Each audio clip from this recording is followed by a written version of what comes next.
The story I'm about to tell is about a man who thought he had done everything the right way. I saved my money, stayed patient, and waited until the time felt right. I carefully chose a place that meant a lot to both of us. After 4 years together, I got down on one knee and asked the woman I loved to marry me. Her answer was no. Instead of giving up, I waited another year. This time I planned something much bigger, with roses, candles, close friends, and every little detail I could think of. I asked her again, and once again she turned me down. The moment she realized I was truly ready to leave, she suddenly changed her mind and said yes. By then, it didn't matter anymore. I walked away anyway. Settle in, because this story will probably stick with you. I asked her to marry me twice, and both times she told me, not now. After hearing that answer a second time, I finally looked at her and said, then we're done. She never expected me to follow through. Vanessa and I first met at a party neither of us had any interest in attending. Our friends practically dragged both of us there out of guilt. Her friends convinced her to show up, and mine did exactly the same to me. If someone had told either of us that night that we'd end up spending the next 4 years together, we would have laughed in their face. I was standing near the back of the room with a soda in my hand, already thinking about making an early exit, when she walked over and quietly joked about how awful the music was. She wasn't making fun of it for everyone to hear. She leaned over and said it just to me, like we'd already agreed without saying a word that the playlist was terrible. We spent the rest of the night talking. Nothing serious at first, just easy conversations. We laughed about terrible movies we'd both wasted time watching, swapped stories from our childhoods, and talked about places we'd visited that turned out to be disappointing. She told me about a family vacation that completely fell apart. It wasn't dramatic at all, but somehow the way she told it made it one of the funniest stories I'd ever heard. By the time she finished, I was laughing so hard I could barely catch my breath. As people started leaving the party, I already knew this hadn't been some ordinary conversation. Before I left, I asked for her phone number. A few weeks later, we officially became a couple. During those first couple of years, everything between us felt surprisingly easy. Vanessa was smart, funny, and always quick with a joke. She also had this rare ability to make you feel like every word you said actually mattered. It wasn't fake or forced. She was simply present in every conversation. She paid attention to the little things. She didn't just remember birthdays or anniversaries. She remembered details most people would forget. She could recall the name of a coworker I'd complained about months earlier, or remember exactly what part of a project at work had been stressing me out. She even remembered what I'd ordered the very first time we visited a certain restaurant together. Written down, those details probably don't sound very important, but over time they add up. Eventually, you start feeling like someone truly knows who you are instead of simply sharing the same space with you. We liked many of the same things, which made spending weekends together feel effortless. We enjoyed the same kinds of movies. We'd both rather stay in and have a relaxing evening than go out just because everyone else was doing it. Our sense of humor matched perfectly, so even the dumbest things could make us laugh instead of getting on our nerves. At the same time, we were different enough to keep things interesting. Whenever she disagreed with me, she wasn't afraid to say so. She never pretended to agree just to avoid an argument. That was something I genuinely admired about her. Our relationship stayed calm and low drama, and after watching so many other couples fall apart over the years, I realized how uncommon that really was. We even created a ridiculous little tradition during our first year together. Whenever one of us had a rough week, we'd order the absolute worst food we could find on the delivery app, pick the most painfully bad movie imaginable, and spend the entire evening making fun of both. It sounds completely ridiculous, because honestly it was, but somehow it worked every single time. Vanessa had a talent for making difficult days feel lighter without turning everything into a huge emotional discussion. Looking back now, I've thought about that little tradition more times than I'd like to admit. For a long time, our everyday life together was simply good. That's what makes this story so difficult to explain to people who hear it from the outside and immediately want someone to blame. Vanessa wasn't a terrible person. She wasn't cruel to me, and she didn't treat me badly. For most of those 4 years, being with her was honestly one of the happiest parts of my life. That's important to understand because it's the reason proposing didn't feel like a huge risk. To me, it felt like the next natural step. It's also why her answer hurt far more than I ever imagined it would. Around the time we'd been together for 2 years, I stopped thinking about the future in vague terms. I wasn't talking about the usual, we'll probably get married someday, that so many couples casually throw around. I was making real plans. I started putting money aside for a ring and promised myself I'd wait until I felt financially secure before taking the next step. That seemed like the responsible thing to do. I didn't want to propose and then immediately start worrying about every dollar while she was looking at wedding venues. She deserved more than just a romantic gesture. She deserved a proposal backed by a real plan. The biggest reason I felt confident was because we'd already talked openly about marriage more than once. It wasn't some distant fantasy. Vanessa had told me several times that she couldn't imagine spending her life with anyone else, and that she wanted us to build a real future together. So after about a year of saving money and carefully planning everything, I finally started putting the proposal together. Honestly, I wasn't nervous about whether she'd say yes. At that point, it felt like a formality. I chose the same beach where we'd had our very first date. I wanted it to be private, with no audience, no crowded restaurant, and no over-the-top production that would feel more like a show than a genuine moment. Back then we barely had any money, so we'd packed a cheap picnic, sat on the sand, and talked until it became too cold to stay outside. I wanted to bring us back to where it all started. I planned everything so we'd arrive just before sunset because Vanessa always said that golden hour, when the sky turned shades of orange and pink, was her favorite time of day. Thankfully, the weather couldn't have been more perfect. It was one of those evenings where everything looked almost unreal, like the wallpaper on a computer screen, except this time it actually felt real. We walked along the shoreline, talking about everyday life like we always did. I'd been carrying the ring in my jacket pocket since that morning, and I kept reminding myself not to rush anything. I wanted the moment to happen naturally. When the time finally felt right, I stopped walking, took her hand, and told her everything I'd been holding inside for the past 2 years.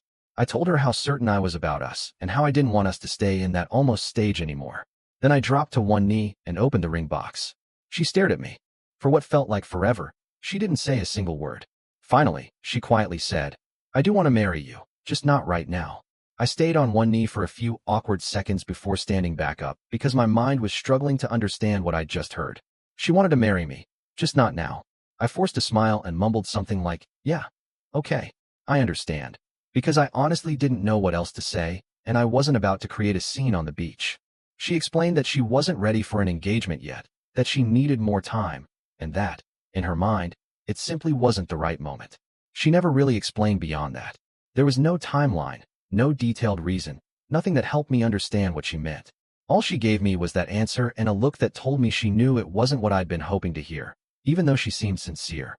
We spent the rest of the evening pretending nothing had happened. But it definitely had. The entire drive home, my mind kept replaying every conversation we'd ever had about marriage. I couldn't stop wondering what I'd missed. Had I chosen the wrong moment? Was the proposal itself the problem? Or maybe I didn't know her as well as I believed I did. I wanted to ask those questions, but I held back because I didn't want her to feel like I was pressuring her. Instead, I smiled. We ate dinner together, and I convinced myself everything would eventually work out. Now let me interrupt the story for a second. This is me talking, not the original storyteller. Think about that sentence for a moment. I want to marry you, just not right now. That's not exactly a rejection, but it isn't a yes either.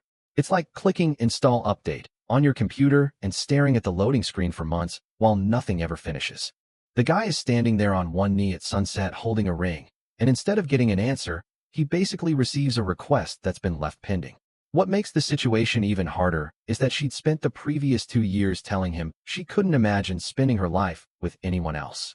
That leaves only 2 possibilities. Either she truly meant those words, but honestly wasn't ready yet, or she was saying everything necessary to keep him committed without ever planning to follow through. Neither explanation is exactly comforting. Everyone, I'd like you to meet Princess Loading Screen. After that night, we never actually discussed the proposal again. I kept expecting her to bring it up herself.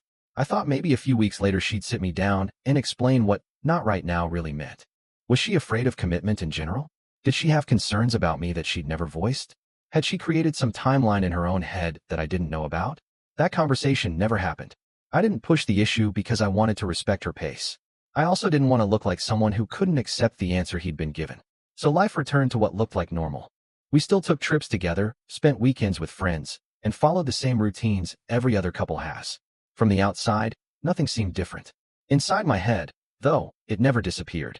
Every time we attended someone else's engagement party, every time a TV show featured a proposal, every time one of our parents casually asked when we'd finally be getting married, that same quiet ache came right back. I kept telling myself she simply needed more time. I honestly believed that eventually something would change, and when she was finally ready, she'd come to me on her own. For a while, I truly believed that. The relationship itself didn't suddenly fall apart. That's what made this entire period so difficult to define. We weren't arguing all the time. She wasn't becoming distant. From almost every outside perspective, our relationship still looked healthy. But there's a huge difference between a relationship that's moving toward a shared future and one that's simply coasting on the momentum it's already built. Somewhere around 6 or 7 months after that first proposal, I quietly started realizing which one ours had become. I never admitted it out loud. Honestly, I barely admitted it to myself. I just kept moving forward. I kept finding new explanations. I kept collecting reasons to believe everything was still okay. I remember one evening when we were having dinner with friends. One of the guys at the table had proposed to his girlfriend the week before, so naturally everyone started talking about it. They wanted to hear every detail. How he planned it, how she'd reacted, the entire story. During that conversation, I found myself watching Vanessa more than I was listening to anyone else. She smiled through the whole thing. She looked genuinely happy for them. At one point she glanced over at me, and I couldn't figure out what that look meant. Was she thinking about what had happened between us? Did she feel uncomfortable? Or was I imagining all of it? I never asked. Instead, I simply nodded along with everyone else and changed the subject a few minutes later. That pretty much describes my entire year. I noticed things. I stayed silent. Then I filled in the blanks with whatever explanation made it easiest to keep the peace. I spent far too much time trapped inside my own head, something my friend Ethan pointed out to me more than once. Maybe I was overthinking everything. Maybe she'd simply panicked on the beach and blurted out the first thing that came to mind. Maybe the location hadn't felt right. Maybe if I proposed differently, the answer would be different too. Over that year, I built an entire collection of excuses for her, and depending on the day, I'd choose whichever one made me feel the most hopeful. Looking back now, those 12 months are probably the part of this entire story I'm least proud of. Not because I proposed. Not because the relationship eventually ended. I'm disappointed in myself because I spent an entire year convincing myself everything was fine when deep down I already knew something wasn't right. Eventually, as that year came to an end, I decided to ask her one more time. My reasoning seemed logical back then. She had never actually told me she didn't want to marry me. She'd only said she wasn't ready yet. So maybe the proposal itself had been the problem. Maybe it had been too simple, too quiet. Maybe she wanted something that felt more special and unforgettable. This time I decided to go in the complete opposite direction. I reserved a beautiful botanical garden filled with old stone fountains, rose-covered walkways, and tiny lights hanging through the hedges after dark. Vanessa absolutely loved plants. There were probably 20 of them scattered across every available surface in our apartment. I'd accidentally killed several of them over the years because I forgot to water them, something she still teased me about. So I figured if there was any place that would feel perfect for her, it would be there. Actually, let me back up for a second. I still remember standing at the kitchen counter eating a bowl of cereal when I made the reservation online. Right behind me, her cat knocked one of her succulents off the windowsill and sent it crashing onto the floor. It was the third time that exact plant had ended up on the floor that month. I just stared at the dirt for a second and thought, sure, why not? Anyway, I asked our closest friends to arrive early and help decorate before we got there. The plan was simple. We'd have dinner together at a nice restaurant nearby. Then we'd take a walk through the botanical garden afterward. She wouldn't suspect a thing. Our friends did an incredible job. They lined the walkway with roses, arranged candles everywhere, and made the whole place look amazing. Honestly, it turned out even better than I'd imagined. Dinner went perfectly. We laughed together. We relaxed. Everything between us felt easy again. I'd spent the entire day imagining every possible disaster that could happen. But once I was sitting across the table from her, those fears slowly disappeared. She seemed happy. I focused on staying in the moment and making sure I didn't accidentally give away the surprise. After dinner, I casually suggested we take a walk through the garden. She smiled and agreed. When we reached the fountain, everything was exactly where it was supposed to be. The roses, the candles, the lights, all of it. The moment she saw everything, she grabbed my arm. I took that as a really good sign. I gave another speech. I told her how much I loved her. I reminded her that I'd never stopped being certain about us. I told her I'd been ready for this for a long time and hoped she finally was too. Then I dropped to one knee. I opened the ring box. She looked at me and quietly said, "Not just yet. All right, I'm interrupting the story again. This is me talking, not the storyteller. Think about what just happened. There were roses, candles, a beautiful stone fountain. Their closest friends had spent hours putting everything together. And after all of that, she still answered with, 'Not yet.' That's like someone spending hours cooking an incredible dinner, plating every dish perfectly, lighting candles to create the perfect atmosphere, and then hearing you say, 'I'm just not hungry.'" But just as someone reached for the plate, she pulled it back and said, "Actually, wait. That's basically what happened." She had something real right in front of her, and instead of holding on to it, she let it slip away. Unlike Noah Bennett, though, She didn't have the excuse of freezing in the middle of the Atlantic. She just had cold feet and an incredible ability to choose the worst possible moment. I slowly stood back up. This time, I asked her the question I'd been holding back. Why? What is it that's actually stopping you? I kept my voice calm, but I wasn't pretending I wasn't frustrated anymore. To my surprise, she started crying. I honestly hadn't expected that. She repeated almost the exact same thing she'd told me on the beach. She needed more time. She wanted to be completely sure everything would work out. She wasn't ready yet. Then I asked something that wasn't meant as an accusation. It was simply the only explanation that made any sense to me. Is there someone else? After 4 years together, I couldn't understand what else it could possibly be. She immediately shook her head. No, there's nobody else. Then I finally asked the question I should have asked a year earlier. Are you sure about me? She lowered her eyes and stared at her hands. She didn't answer. Not one word. For an entire year, I'd convinced myself it was all about timing. I'd blamed the pressure of getting engaged. I told myself she simply needed to reach that point on her own without feeling rushed. But standing there in that garden, watching her fall completely silent after such a simple question, that wasn't about timing anymore. It wasn't about the location. It wasn't about the proposal. It wasn't about the ring. There was something she couldn't bring herself to say out loud. And somehow, her silence said it more clearly than words ever could. We sat down near the fountain, and I asked her to help me understand what was really happening. I'd given this relationship everything I had. At that point, I honestly didn't know what else I was supposed to do. She looked at me and said she loved me. She said she wanted to stay with me. Then she explained that she wasn't sure she was ready for the commitment of marriage and didn't want to rush into something she wasn't completely certain about. That's when everything finally became clear. She wasn't questioning marriage itself. She was questioning whether she wanted that future with me. Those are two completely different conversations. The painful part was realizing we'd spent more than a year talking as if they were the same thing. I sat there quietly for a while before saying anything. Part of me was still hoping she'd suddenly give me some explanation that made everything fall into place. I wanted there to be one sentence that would somehow make the entire past year make sense. But there wasn't. She looked at me with tears in her eyes. She clearly cared. Yet she still couldn't answer the simplest question I'd asked all evening. It wasn't about the proposal. It wasn't about the engagement ring. It was simply this. Are you sure about me? And her silence was the most honest answer she'd given all night. Finally, I told her I couldn't keep living like this. After 4 years together and 2 serious proposals, I wasn't willing to stay in a relationship where I had to wait indefinitely for someone to decide whether I was worth marrying.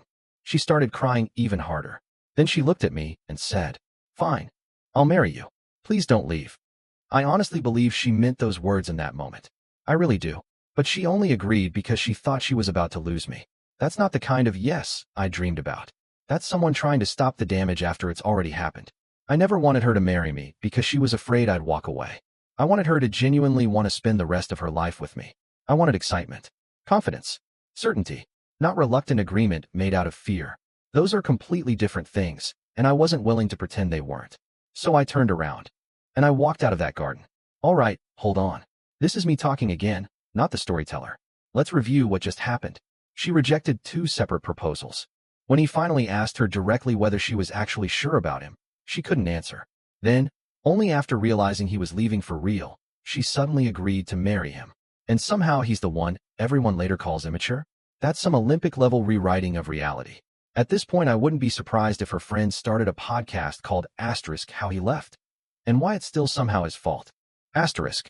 And Brianna, the friend who texted him saying, "You were just the safe choice for her," probably thought that message would hurt him. Instead, she accidentally confirmed everything he'd been quietly wondering for the previous year and a half. That wasn't an insult. That was basically an unintentional confession.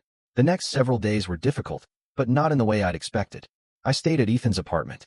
Ethan is the kind of friend who doesn't make everything into some dramatic conversation. He simply gives you a place to stay, hands you a soda, turns on something mindless on TV, and never bombards you with endless questions. Most evenings we played video games. Sometimes we'd watch a terrible movie. Mostly, I just tried to stop myself from spiraling. Being away from the apartment helped far more than I expected. I wasn't surrounded by 4 years of shared memories every time I looked around. The first night there, though, I barely slept.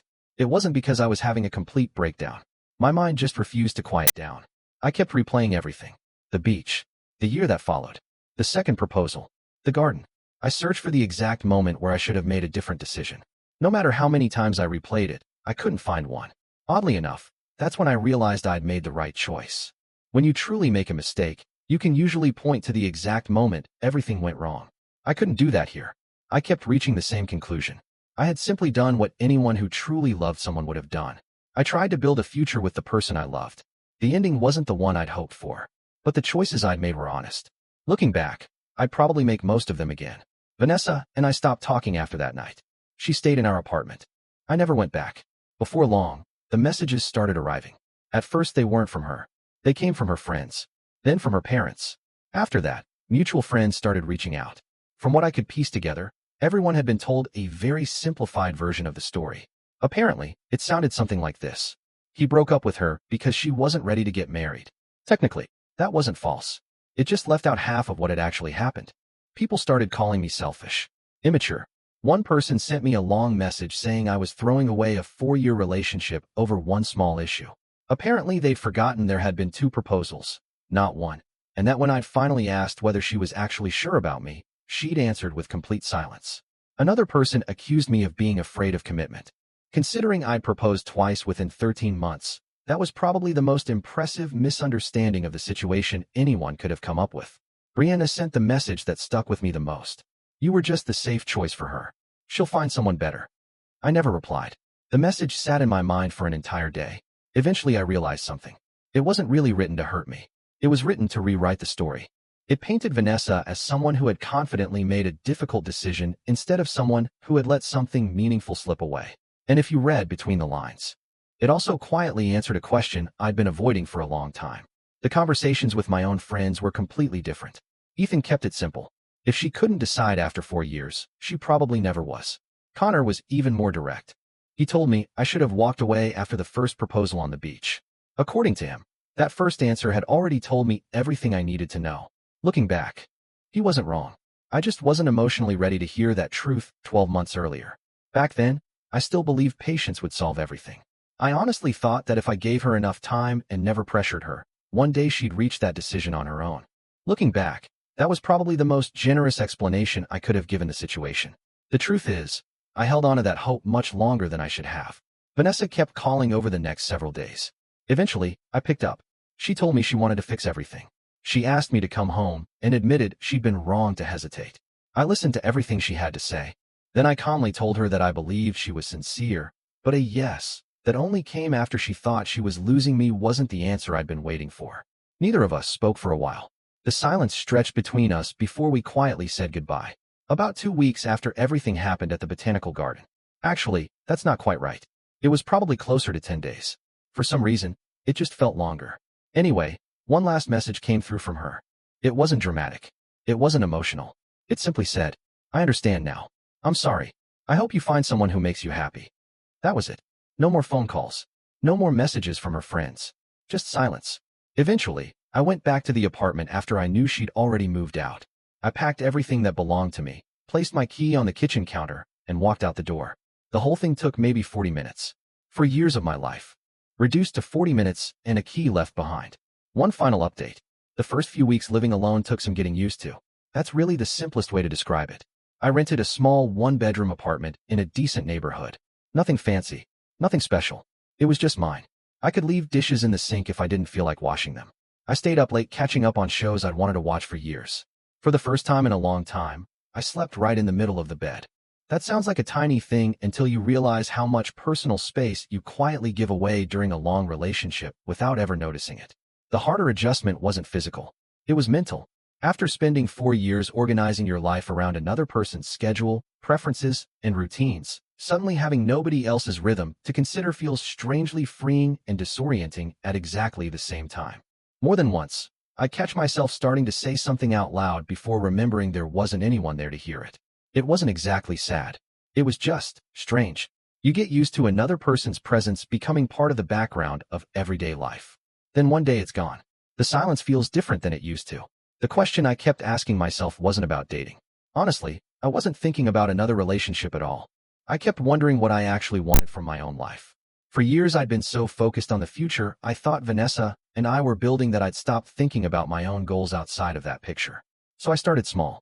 I made a list of things I'd been putting off. I started going to the gym consistently because I suddenly had both the time and the need for somewhere to put all that extra energy. I settled into a healthier work routine and focused on my career. None of those changes were dramatic. I was simply rebuilding my own foundation. Ethan checked in with me regularly. Connor and I started spending more time together than we had in years. The hardest moments weren't always the emotional ones I expected. You prepare yourself for those. They come, then they pass. The moments that caught me off guard were the quiet, ordinary ones. Standing in front of the refrigerator and realizing the only dinner I had to think about was my own. Driving somewhere without needing to text anyone where I was going.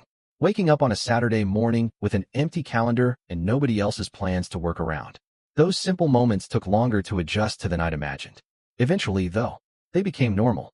At some point, I realized that healing wasn't really about Vanessa anymore. It became about me. What kind of life did I actually want? Not just what kind of relationship. My life. For so long, I'd been attached to one specific vision of the future that I'd stopped paying attention to the individual pieces that made it up. When I finally looked at them again, I realized some of them had changed.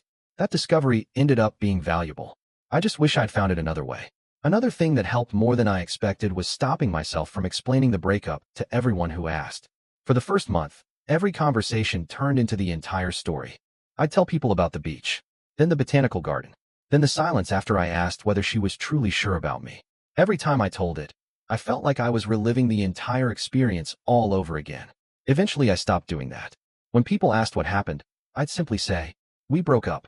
It was the right decision." Then I'd leave it there. It turns out that's enough for most people. And the few who kept pushing for more details usually weren't asking because they needed to know. They were asking because they were curious. Ending those conversations early saved me a lot of emotional energy. A few months later, Ethan called me. He said we needed to get out of the house and do something. Nothing serious. Just a few games of pool, a couple of sodas, and a chance to catch up. Work had kept both of us busy, and it had been a while since we'd really hung out. I agreed. The evening started exactly the way we'd planned. We played pool. We talked about random things. Nothing important. Just the kind of effortless conversation that naturally happens with someone you've known for years. For once, my mind wasn't focused on anything heavy. Then, about an hour into the night, Ethan gave me a certain look while I was lining up a shot. He quietly said, "Hey, Vanessa's here." Everything inside me paused for a second. I casually looked across the room. She was sitting at the bar with another guy. The two of them were leaning toward each other, laughing about something. They looked comfortable together. Natural. Easy. I stood there holding the pool cue for a few seconds before turning back toward Ethan. He was watching me carefully, almost like he already had a backup plan ready in case I fell apart. Instead, I just shrugged. "Let's finish the game." And I meant it. Seeing her didn't hit me the way I'd secretly feared it would. I felt something. But it wasn't jealousy. It was more like that quiet ache you get when you finally realize something is truly over. Not just officially over. Actually over. Finished. We finished our game.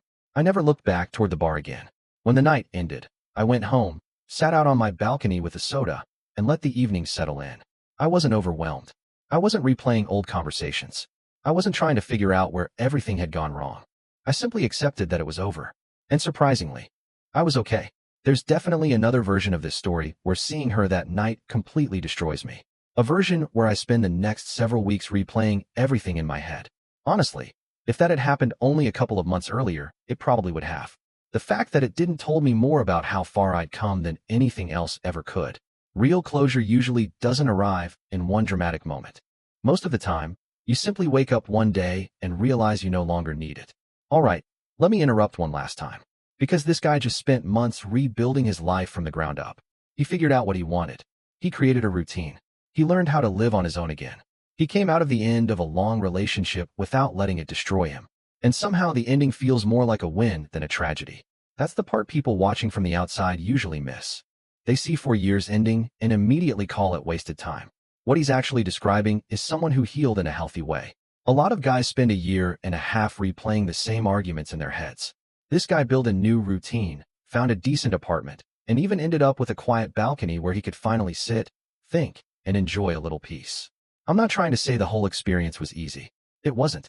What I am saying is that I eventually ended up in a better place than where I started. And that's an important part of this story. I honestly don't know whether Vanessa ever figured out what she had been waiting for. Maybe she did. Maybe the guy I saw with her at the bar turned out to be exactly the person she was looking for, and everything clicked immediately.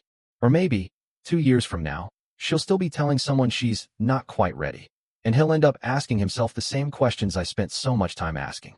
Either way, that's no longer my story. It's not my responsibility to follow anymore. What I do know is this. I didn't overlook some obvious warning sign. I wasn't blindly ignoring huge red flags. The truth is, there really weren't any in the usual sense. She wasn't dishonest. She wasn't treating me badly. She didn't become distant. She wasn't emotionally checking out of the relationship in any obvious way where I could point to something and say, that's where everything started falling apart. Instead, everything came down to one simple question. Are you sure about me? She couldn't answer it. Whatever was keeping her from saying yes, fear, uncertainty, doubt, or something she never admitted even to herself, that belonged to her. It wasn't mine to solve. Some people reading this will probably say I should have been more patient. That's fair. Everyone has their own opinion. But patience eventually reaches a point where it stops being healthy and starts becoming an excuse to avoid facing reality. Looking back, I crossed that line somewhere around the moment I was planning a second proposal instead of sitting down and having an honest conversation about why the first one had been rejected. Overall, I handled this situation the best way I knew how. Honestly, I'd make most of the same decisions again. The one thing I'd change, I wouldn't spend an entire year pretending that silence was somehow an acceptable answer. If there's one thing this experience taught me, it's this. I'm not someone's safe option. I'm not a backup plan. I'm not someone who waits around while another person decides whether I'm finally good enough. I'm not willing to stay in a relationship for years hoping someone eventually chooses me. She had 4 years. She had 2 sincere proposals. She had every opportunity to say yes. She didn't. The only yes she finally offered came at the exact moment she believed I was leaving forever. That wasn't certainty. That was fear. And you can't build a future on fear. Walking away was the right decision. It took me a while to fully believe that. Now I do. I still don't know exactly what comes next. I'm figuring that part out one step at a time. But I'm moving forward. Right now, that's enough. I'm curious, though. If you had been in my place after that very first proposal on the beach, would you have stayed? Or would you have walked away? I already know some people will say I should have waited longer. After all, she wasn't cheating. She wasn't cruel. She simply couldn't make the commitment. But hearing, I'm not ready, once is very different from hearing it twice without any real explanation. And when the only yes comes the moment someone believes they're about to lose you, that's not love finally arriving. That's fear taking over. A desperate yes from someone who couldn't even answer whether they were truly sure about you isn't the kind of answer anyone should build a life around. Choosing to walk away from that situation isn't dramatic. It isn't immature. Sometimes it's simply the most basic form of self-respect. I'd love to hear what you think. What would you have done in my position? Leave your thoughts in the comments below. And if you enjoyed this story, don't forget to subscribe so you won't miss the next one.